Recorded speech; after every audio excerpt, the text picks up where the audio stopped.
Bonjour à tous, j'espère que vous allez bien. Dans cette nouvelle vidéo, Inch'Allah, nous allons parler de la situation de discrimination chez le monopole. Mais avant de commencer le cours d'aujourd'hui, je vous invite tous à visiter mon site web où je partage tous les cours. Je viens de les récupérer. Ici, j'ai mis les cours, les rappels de cours ainsi que les séries d'exercices, ainsi que quelques résumés de microéconomie. Il y a aussi des cours ou bien des supports de cours de macroéconomie. Je mettrai par la suite les séries d'exercices, les résumés, les corrections de séries d'exercices. Donc, pour visiter ce site web, il suffit d'écrire, ou bien de cliquer sur ce lien, site Google. Il s'agit d'un site Google. Sinon, pour les étudiants de la faculté d'Agdel, vous avez déjà accès au Classroom où je partage et je mets tous les supports de cours ainsi que les séries d'exercices. Donc, le cours d'aujourd'hui, avant de passer aux explications du monopoleur discriminant, j'essaie ici de faire un petit rappel de ce qu'on a vu les deux dernières séances. Je partagerai avec vous ce support de cours aujourd'hui même. Donc, ce qu'il faut retenir des deux ou trois dernières séances, on a vu, après avoir traité le cas de la concurrence pure et parfaite, après avoir vu la situation d'équilibre dans le marché de CPP, ainsi que la condition de maximisation, la différence entre le court terme et le long terme, dans un marché caractérisé par la concurrence pure et parfaite. Dans la séance dernière, on a commencé le chapitre relatif au monopole, où on a traité le monopoleur, ou bien la situation de monopole dans un cas classique normal. Ensuite, on a vu comment les paramètres varient chez le monopoleur entre le court terme et le long terme. Et aujourd'hui, on va parler de la discrimination des prix. Donc, on a vu dans les séances dernières que le monopoleur a deux avantages par rapport aux firmes qui évoluent dans un cadre concurrentiel. Premier avantage, il n'est pas contraint par la concurrence puisque les produits fabriqués proviennent d'une seule firme. On a vu que dans un marché de monopole, voilà, ici on a le nombre de vendeurs et ici on a le nombre d'acheteurs. Dans une situation de monopole, on n'a qu'un seul vendeur et beaucoup ou bien plusieurs acheteurs. D'accord? Par contre, dans la concurrence pure et parfaite, on a vu l'existence de plusieurs vendeurs ou bien offreurs avec l'existence de plusieurs demandeurs. Donc ça, c'est le premier avantage. Deuxième avantage, pardon, le monopoleur est considéré comme price maker, c'est-à-dire c'est un faiseur de prix. Il fixe le prix de vente contrairement à la situation concurrentielle lorsque le marché est atomique du point de vue de l'offre. Atomique revient à la contrainte ou bien à l'hypothèse d'atomicité. Une remarque très importante ici, le principe de price maker ne signifie pas que le monopoleur ne subit aucune contrainte. C'est-à-dire que le monopoleur ne doit pas partir du principe que c'est lui qui doit fixer le prix et produire n'importe quelle quantité. Bien sûr, il est contraint par la demande du marché. Il doit faire attention ou bien il doit faire face à la demande du marché pour fixer sa quantité et le prix avec lequel il va vendre son produit. Et on a vu dans les définitions de ce chapitre que dans, par rapport à la situation de concurrence pure et parfaite, dans le chapitre du monopole, le prix et la quantité sont variables. Toutes les deux composantes varient en même temps. Dans les dernières séances, on a vu aussi l'équilibre du monopôleur. Et on a parlé de la situation où le producteur monopôleur cherche à maximiser sa production. Cette situation est l'égalisation entre la recette marginale et le coût marginal. On a vu aussi une courbe où j'ai tracé dans la séance dernière une courbe de la recette moyenne avec la courbe de la recette marginale. Et j'ai parlé aussi que la courbe de la recette moyenne, elle reflète la courbe de la demande. Elle joue le même rôle que la courbe de la demande des consommateurs. On a vu aussi que si le producteur décide d'appliquer le prix de P1, ici on a P1, la courbe de la recette moyenne, qui est similaire à la courbe de la demande, indique que les quantités qu'il pourra vendre sont de Q1. Voilà. Avec P1, il peut vendre une quantité Q1. Si en moyenne, la recette lui apporte P1, on sait que la recette moyenne est égale à la recette totale sur Q. La recette totale est égale P fois Q sur Q, donc la recette moyenne égale à P. La recette de la dernière unité vendue, qui est la recette marginale, est bien plus faible puisque le prix doit être décroissant pour que la quantité augmente. Bien sûr que pour que les quantités offertes et produites augmentent, le prix doit baisser, vu que la courbe est décroissante. La recette moyenne de la firme mesure la recette que la firme perçoit par produit vendu. Cela correspond nécessairement au prix de vente unitaire et donc la courbe de la demande. On a vu tout ça la dernière séance. Ici, j'ai mis une petite explication sur le surplus du producteur et le surplus du consommateur. Le surplus du consommateur, on l'a vu dans le premier semestre, quand on a étudié le chapitre du consommateur. Le surplus du consommateur traduit le fait que le consommateur était disposé à payer un prix plus élevé pour les premières unités de produits que celui qu'il paye effectivement. Ici, c'est simple. On a une courbe, ici on a le prix, ici on a la quantité. On a une fonction croissante qui est la fonction d'offre, ou bien la courbe d'offre, et la courbe de demande. Et bien sûr, on sait que l'égalisation entre l'offre et la demande nous donne les paramètres d'équilibre, c'est-à-dire le prix d'équilibre qui est P étoile et la quantité d'équilibre qui est Q étoile. Pour le surplus du producteur, prenons à titre d'exemple P1. Ici, le producteur ou bien le consommateur était prêt à acheter les quantités produites avec un prix qui est égal à P1. Mais dans le marché, il va acheter la quantité Q1 avec un P étoile. Donc la différence ou bien le surplus du producteur peut se calculer par la fonction ou bien par un simple calcul qui est P étoile moins P1. Donc il gagne davantage. Il était prêt à payer P1. Le prix du marché est P étoile. On sait que P1 est supérieur à P étoile. Donc il gagne davantage. Pardon.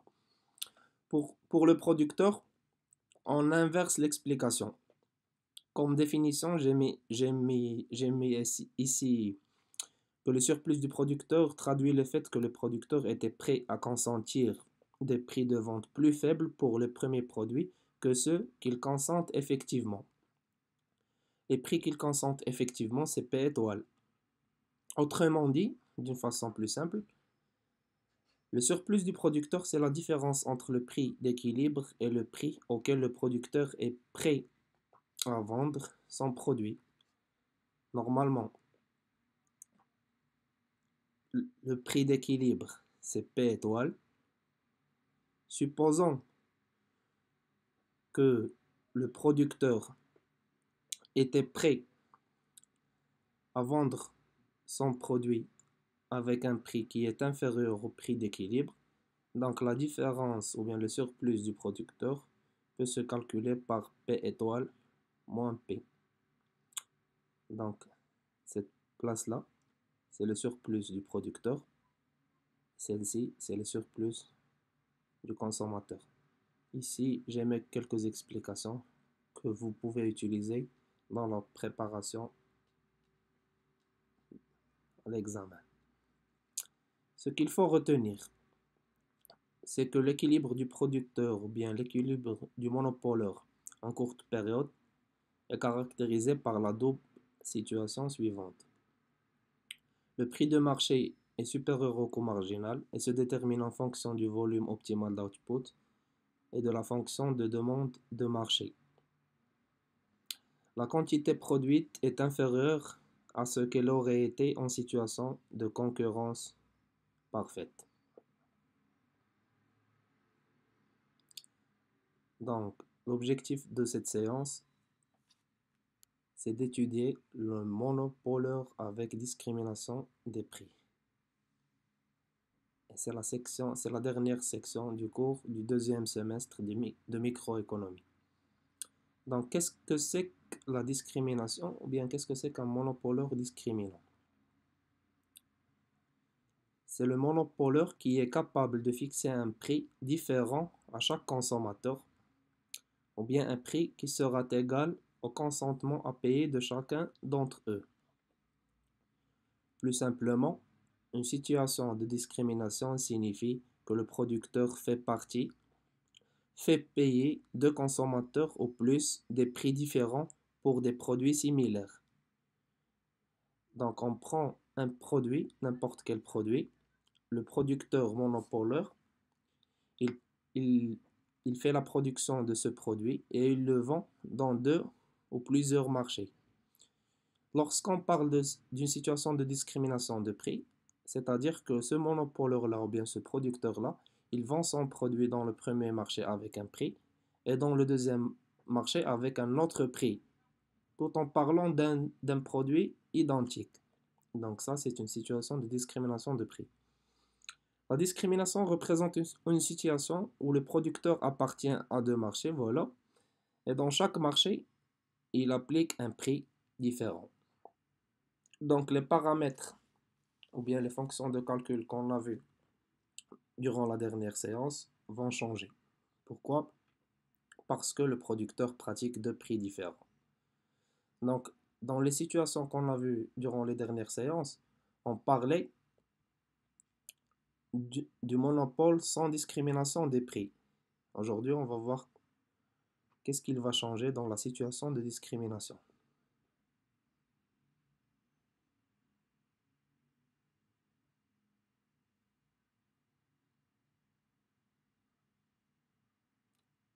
Donc, comme source, j'ai utilisé ce document-là pour préparer ce cours. Donc, revenons après avoir traité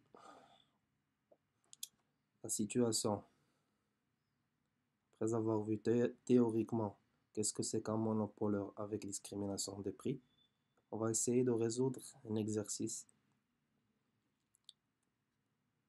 Donc ici, j'ai mis un petit rappel de la définition de la discrimination. La discrimination signifie que le producteur monopoleur appartient à deux différents marchés et dans chaque marché, il applique un prix différent. Donc, les données de l'exercice ou bien si vous avez un exercice où on parle d'un monopoleur et dans les données de l'exercice vous avez deux prix différents ou bien deux marchés différents, on peut savoir wesh nous sommes dans une situation de discrimination ou là. Qui fait on va lire l'énoncé de l'exercice. Une entreprise a le monopole de la commercialisation d'un produit X sur deux marchés, M1 et M2. D'accord? لاحظوا معايا مزيان les exercices اللي فاتوا كنا كنشوفوا une seule fonction d'offre ولا un seul marché. d'accord. Donc la situation de discrimination reconnaît que deux marchés, deux fonctions d'offre. Donc sa fonction de coût total est 2. هادشي كنعرفوه moins 6 q carré plus 79 q moins 158. La fonction de demande sur les deux marchés sont le premier marché, on a la fonction de demande inverse qui a le prix en fonction de la quantité, NDP est égal à moins 4Q plus 23. Le deuxième marché, la fonction de demande est égale moins 4Q plus 39. Première question. Calculer le prix d'équilibre global de cette entreprise. Pardon, ici, on a calculé le prix d'équilibre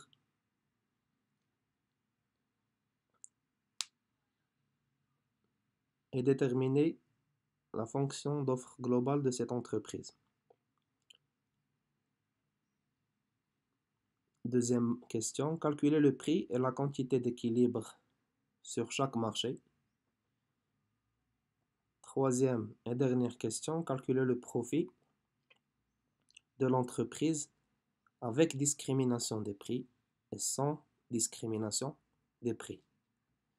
Donc, pour distinguer entre la discrimination et sans discrimination des prix, c'est en fonction des données qui sont.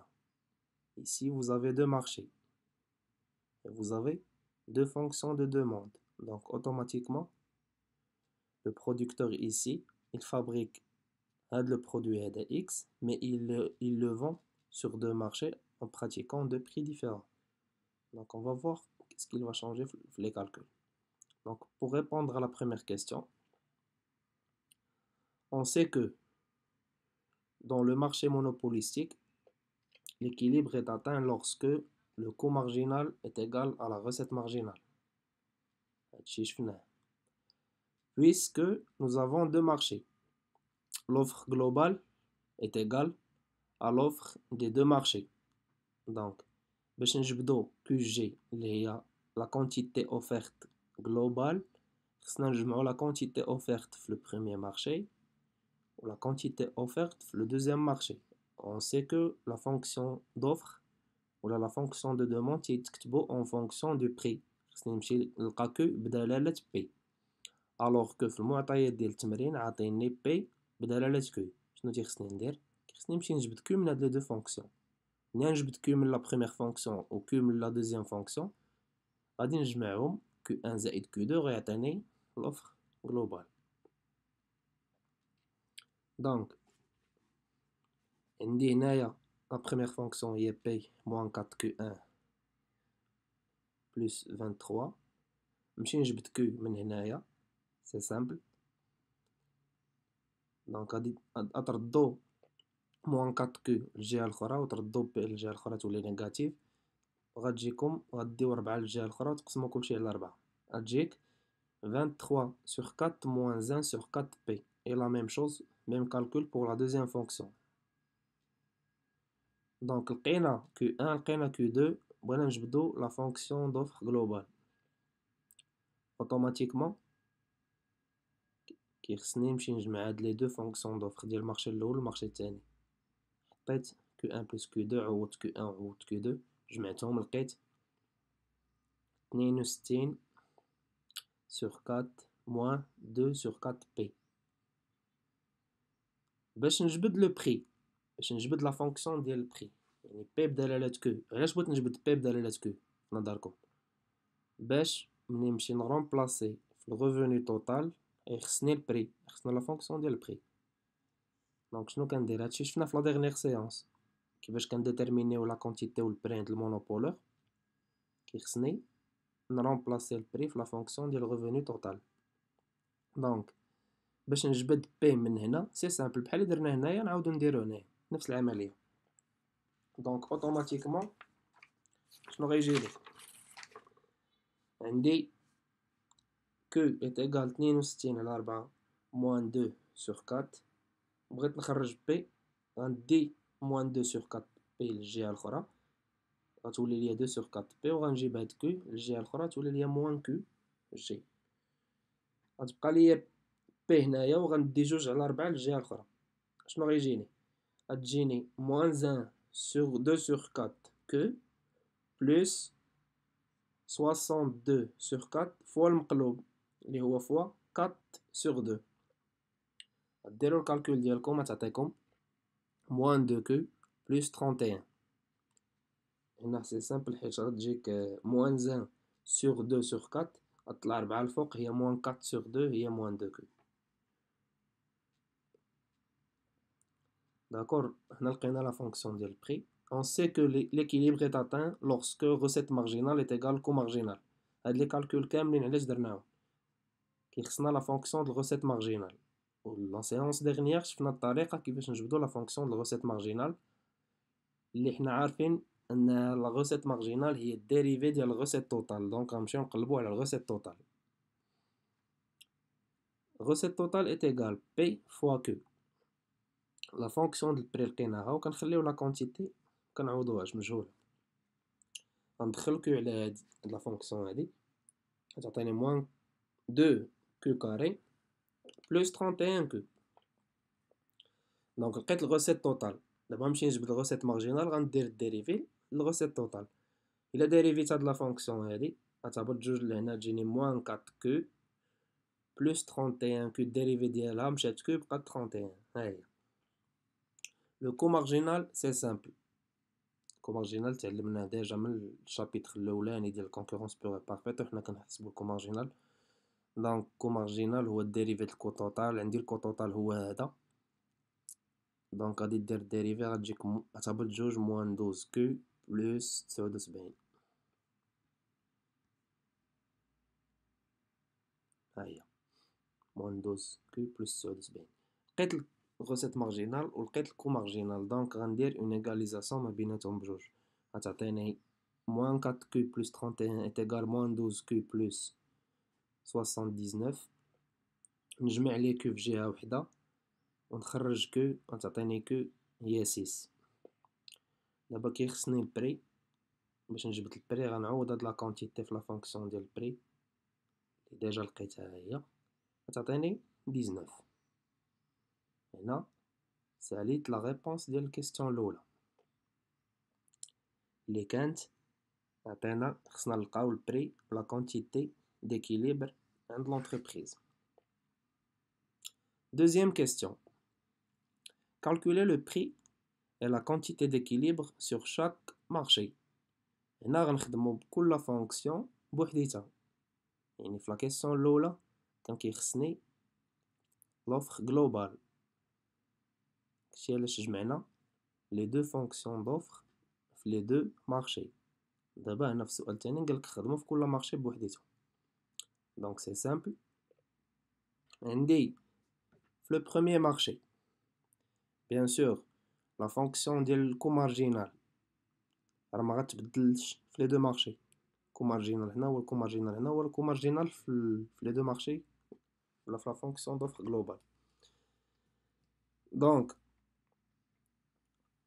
ديجا عندي الكو مارجينال هو هذا ولا كونتيتي ديال المارشي هي 6 ديجا حسبناها. غنعوض لا كونتيتي دو مارشي في لا فونكسيون الكو مارجينال غنلقى الكو مارجينال est égal à 7. غنجبدو خصنا نمشيو نجبدو الغوسيت مارجينال. ردوه معايا البال. هنا غنولي ندير واحد لي زانديس بوتيتان صغيره بوتيتان صغيره هنا باش نجبدو الغوسيت مارجينال ديال المارشي الاول هاد نسبه لو بروميير مارشي. خصني نمشي نحسب لا فونكسيون د الغوسيت توتال. هاي الغوسيت توتال هي هادي تيغال بي فوا كو. لا فونكسيون بي ديال المارشي الاول ها هي راه معطيه ليا هكا ماشي بحال السؤال الاول كنا جبدناها. دونك هاهي عوضتها ضربتها في لا كونتيتي دخلت كو على هادو ولات هادي او كاري ولات كو هنايا ولات عندي غوسيت مارجينال. هنا نزيدو في الاخر غوسيت مارجينال حيت هادي غوسيت توتال. نزيدو غوسيت مارجينال هي الديريفي هبطات جوج لهنا هي موان 8 كو بلس 23 مشات كو بقات 23. دونك سام هنا القضيه سهله. ولات عندي لا فونكسيون د غوسيت مارجينال هي لقيتها زيد واحد ار ام هنا ما تنساوش والكو مارجينال هو 7. درت ليغاليزاسيون بيناتهم بجوج عطاتني بأن Q1 est égal à 2. Donc la quantité produite في le marché الأول هي 2. باش نجبد le prix هنا la fonction ديال البري راه ديجا لقيتها هنا هاي. دونك باش نجبد لو بري في لو بروميير مارشي غنعوض بلا كونتيتي برودويت في لو بروميير مارشي. لا كونتيتي برودويت في لو بروميير مارشي هي 2 غتجيني موان 4 فوا 2 هي موان 8 بلس 23. La différence قد 15. Donc le prix que pratique cette entreprise dans le premier marché égale à 15 dirhams ou 15 euros ou 15 unités monétaires, ça dépend de l'énoncé ou شنو كنفيه. Le deuxième marché, on a le même calcul, on a les fonctions. On sait que le coût marginal déjà la fonction de coût ما كتبدلش. Coût marginal est égal à 7, هنا درت RT2 est égal P2 fois Q2.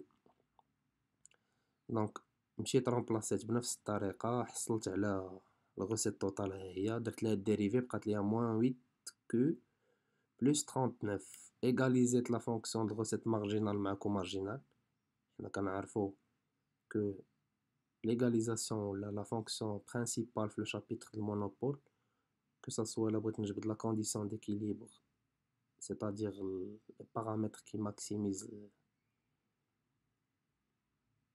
le comportement du producteur, ou l'égalisation entre recette marginale et coût marginal.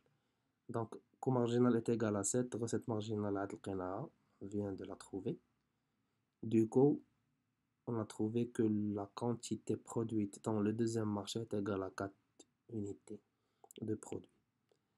En remplaçant cette quantité dans la fonction d'offre le deuxième marché, نلقاو بأن le prix est égal 23.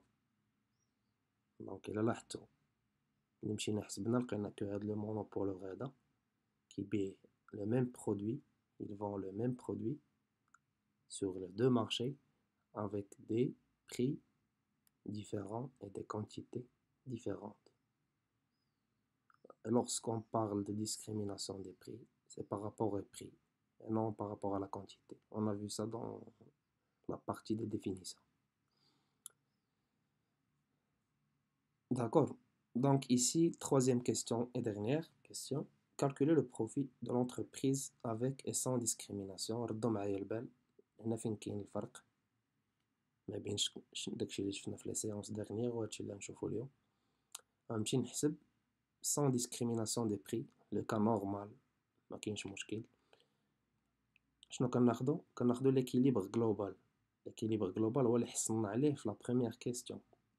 هما هاد 6 و 19 ملي جمعنا لي دو فونكسيون d'offre وحصلنا على l'offre global وانطلاقا منها جبدنا le prix و la quantité d'équilibre. Donc عندي P est égal 19 و Q est égal 6.